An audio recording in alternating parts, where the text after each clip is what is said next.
My pleasure to welcome back to the program a man we talked to a few months ago when we talked about his last book called The Wild Idea Club. Very interesting book. He's got a brand new one out. It's called Board Game. Simple fun from your pocket or purse anytime and anywhere to kind of keep your kids amused while you're traveling around. We're joined by Lee Silber right now from California. How are you, Lee? How you been since we talked to you last?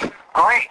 Glad to be back on. You are a pro, so always, whenever you need me, I'm there. We enjoyed talking to you last time. The Wild Idea Club, just for those folks who may not have been with us, a motivational business book in a way that teaches people to go with their ideas, right? I mean, think out of the box. How has that gone for you since that book's been out a few months? It's taken on a life of its own because the main message is, as a manager, your solutions to your problems are there already in your people at different levels. It's just you have to find a way to get those ideas out of people, encourage them to submit their ideas, and give them an outlet to voice their opinions about things that could be improved.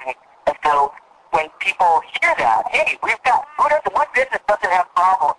I mean, so it kind of resonated with a lot of managers who said, look, we're trying to do more with less people, and we have a lot more problems than we've ever had. We need to tap into the people that are here and get the most out of them. So that book is doing fine. Well, I'm sure you're going to get a lot of good feedback from parents on your latest one called Board Games. What was the impetus for writing this book? We were chatting at the break, and we were talking about big band music and jazz music and how much we love it. And some of that goes back to kind of the old school way of thinking and that kind of thing where kids and maybe not this generation, but the past generation would have to entertain themselves with just the most simple thing. And now you see a lot of kids, their heads are down, they're using their thumbs to text their friends, they're playing, little mini Wii games and PS2 games and all that stuff. And I thought, what, we've got to find a way to get parents and kids to connect together to entertain themselves so when they're bored, time just flies, but at the same time they're creating magic moments. And because people don't have a lot of money to spend on expensive games and toys, we thought, my co-author and I, if people have all the stuff they need to create these really cool games in their pocket and purse, and that's what we did. We formed just a little together with a bunch of parents, and we just came up with all these ideas and tested them on the kids, and we found that by having the kids engaged in something that is, they actually are educated. They don't even realize it. It's like slipping vegetables in your food, like grinding them up, putting them in chocolate. They don't even know that they're learning something and they're having fun. So it's worked out really well. It's got parents to not only get rid of that, are we there yet? And when is our table going to be ready? Get rid of those complaints. And we've had parents say, boy, the kids started saying, let someone else have our table. We're having so much fun playing this game. We don't want to go sit down. So that's what we're aiming for. And so far, so good.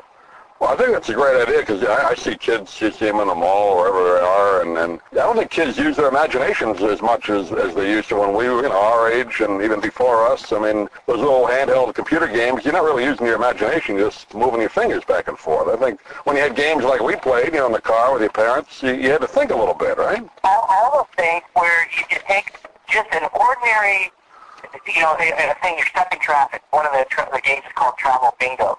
So, as a parent, you would draw a little bingo board, and you'd put things for them to look for, icons, a McDonald's or an airplane or a tree or a building or whatever, and they'd have to check them out as they see them, and then tell us a story about it or tell us something you know about it. I mean, the kids, it sounds so simple, just a paper and pen. And I'm telling you, you could spend a half an hour doing this, and the kids have more fun than they would doing something with like you said, a handheld device. There's something magic about getting kids and parents to interact and have fun together. Now, how did you come up with or remember some of these games? I'm a parent now, and I have a 5-year-old and a 3-year-old, but before that, maybe 15 years ago, my friends who had kids earlier than me would just eventually just drop their kids off with me and say, you are the most fun guy. You come up with these wild games. And so I became like a daddy daycare by default. And it was a matter of, and then I wouldn't even know they were coming over. So I would have to scramble and look around me and say, what can I use that's not going to hurt them?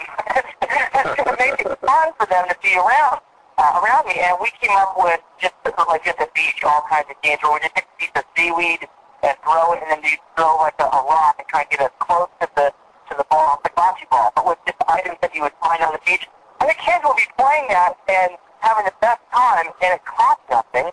we had so much fun, and, you know, it involved activity, it gets kids to exercise, it involves fun, things that, you know, when the kids are having fun, their guard is down a little bit, and you could, you know, if you want to talk about something, you know, you could create games to get things said that you need to say, teach them lessons. So it's about fun and games, but it's also about teaching them things as well. Well, I think it's great to get kids away from the technology, because I think technology, nothing wrong with it, and we all use it, but I think it's gone way too far the other way that it is when we get away from it. You don't see kids even playing ball anymore. You know, you see empty ball fields. I think get them back out there running around a little bit and playing games, that's the key, right? I think it is, and I think there are times when you just don't have the opportunity to play a game. I'll give you an example. You're on an airplane, you know, everyone's going to shut down all the electronics. It's a perfect time to pull out one of the games from the book and just play with just a pen and a pencil. I mean, you just draw like a circle on a paper and a couple of inner circles, and you mark them with numbers, and you just hold the pen up and you drop it, and you do like a bullseye. And it sounds simple. You're listening to this going, whatever. I'm telling you, wait a minute, no, it's on the line fighting to make sure they got the right point and really enjoying it.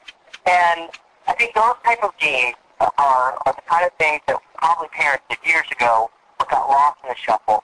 And what's nice about it is when you're playing a game with your kid, with the kid, it's so much more enriching than if they're just on their own, like you know, with the technology doing things on their own. Not that there's a place, a time and place for that, but there is certainly a need for parents and kids to connect, or any caregiver for that matter, grandparents, nannies, anyone that can really connect with kids on a level that we're having fun and learning something. Man, it's a magic moment for sure. Book is called Board Game, Simple Fun from your pocket or purse anytime, anywhere. And Lee, I know it just came out. Where's the best place to get it, or do you want to give out your website? Well, I think Amazon.com probably has the best price. So, Lee Silber, and it's on Amazon.com. The book is Board Games, or LeeSilber.com. And you won't be disappointed. It's a fun book. It's only $10, and there's hundreds of games in it. It'll keep you and your kids entertained for years. As we say, a good stocking stuffer. It really is.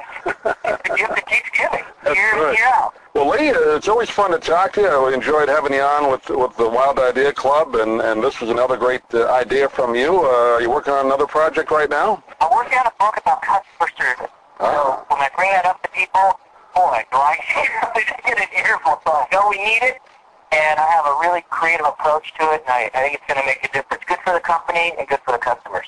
Well, look forward to talking to you when that comes out. We've been talking with Lee Silber. Board Games is the name of the book. Lee Silber, SILBER.com if you want more information, and we'll take a short break.